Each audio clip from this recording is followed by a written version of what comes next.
কথা বলতে চাই।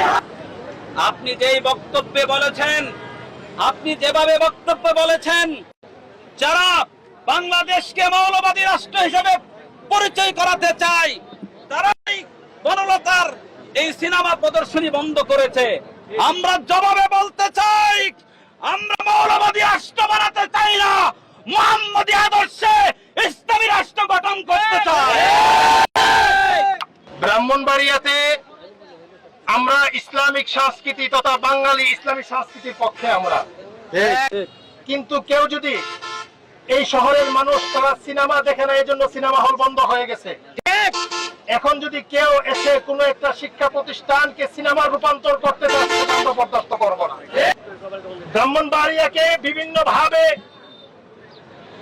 বিভিন্ন টেক দিয়ে যে সমস্ত বক্তব্য দিয়েছে গতকালকে জনাব রুমিন ফারহানা, উনি ব্রাহ্মণবাড়িয়ার উলামায়ে কেরামকে বিভিন্ন ভাষায় কটাক্ষ করেছে। আমি ওনাকে সাবধান করব, রবিউলের মতো পিলারি ব্রাহ্মণবাড়িয়ার ছাত্রদের সামনে টিকতে পারে নাই।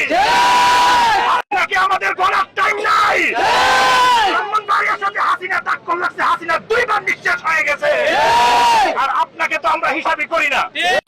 এই জন্য আপনাকে সাবধান করে দিব, আগামীতে যদি আপনি কোনো কথা বলেন, ব্রাহ্মণবাড়িয়ার মুসলমানরা যে ইসলাম লালন করে সেটা লালন করেই কথা বলতে হবে।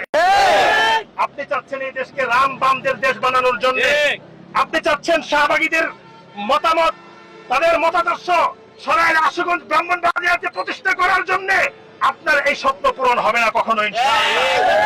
সন্তানের জায়গা থেকে আপনাকে পরামর্শ দিতে চাই, এটা ব্রাহ্মণবাড়িয়া, এখানে 90% মুসলমান বসবাস করে।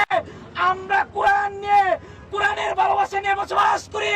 90% মুসলমান, তাদের অন্তরে কোরআনের ভালোবাসা রয়েছে, আযানের ভালোবাসা রয়েছে। কোরআনকে নিয়ে, আযানকে নিয়ে সামনে যদি এমন কোন নিচু শব্দ ব্যবহার করতে চান, সাবধান করে দিতে চাই, তখন আর আমরা নিস্তব্ধ থাকবে না। আর এই ছোট মিছিলে আর আমরা ছোট মিছিলে আর ক্ষান্ত থাকবো না। বড় আন্দোলন করবো ইনশাআল্লাহ।